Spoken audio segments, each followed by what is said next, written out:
My name is Amanda Young, firefighter here with the City of Fresno, and I've been here about 2.5 years. We started with some Philly cheesesteaks. We did some ribeyes, thin sliced, sauteed them up. We had a cardiac arrest about in the middle of cooking.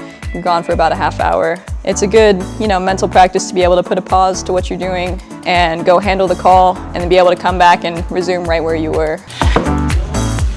We took some onions and peppers, cut those up, sauteed them. We toasted some hoagie rolls, threw the meat, onions and peppers on there, and then covered them with some provolone cheese, let them bake.